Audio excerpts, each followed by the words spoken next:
एक ऐसे जंगल में जहाँ पेड़ों की छाल पर चांदनी रातों में सितारों के गीत लिखे जाते थे और हवा में गुलाबी गेंदे की खुशबू तैरती थी, वहाँ रहती थी पिप, एक छोटी सी मानव रूपी खरगोशनी।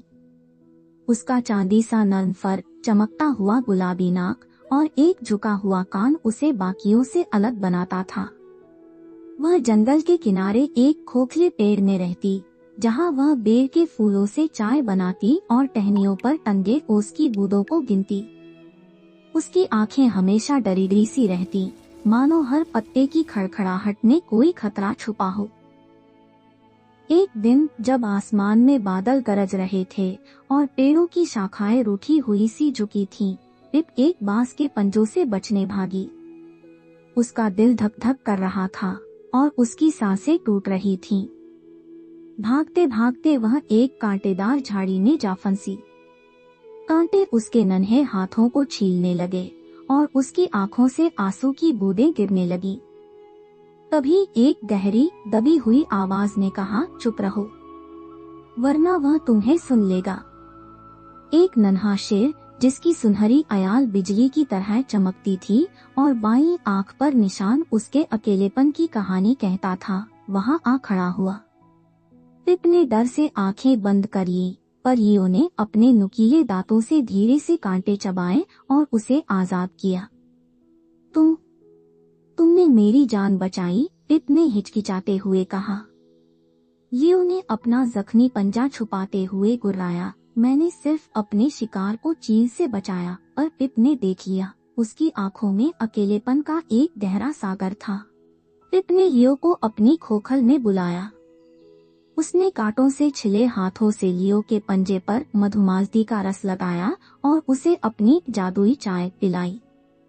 लियो, जो हमेशा से सख्त और अकेला रहा था, पहली बार मुस्कुराया। तुम्हारी चाय मेरी माँ के दूध जैसी मीठी है, उसने कहा। धीरे धीरे लियो पिप की खोखल का मेहमान बन गया।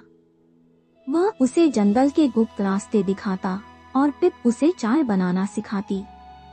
एक दिन लियो ने अपने पंजे से बलूत की पत्तियों को सींचकर कहा, तुम्हारी चाय ने मेरे दिल की सारी कड़वाहट धो दी। पर जब बरसात का मौसम आया तो जंगल की नदी उफन उठी। बाढ़ का पानी पिप की खोखल तक पहुंच गया।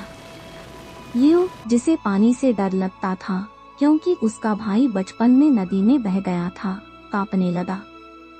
पिप ने उसका पंजा थामा और बोली, डर तो वो है जो तुम्हें अकेला छोड़ दे, और हम दोनों तो अब एक दूसरे का सहारा है न। दोनों ने मिलकर पेड़ की छाल से एक नाव बनाई।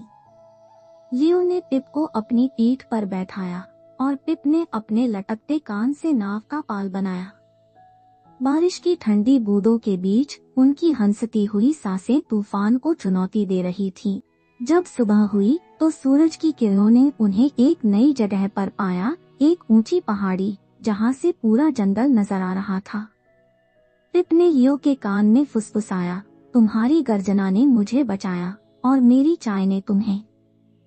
लियो ने उसके टूटे हुए कान को नरमी से सहलाते हुए कहा, नहीं, हमने एक दूसरे को बचाया। उस दिन से जंगल में एक कहावत फैल गई, चांदनी और सूरज की दोस्ती हर अंधेरे को हरा देती है।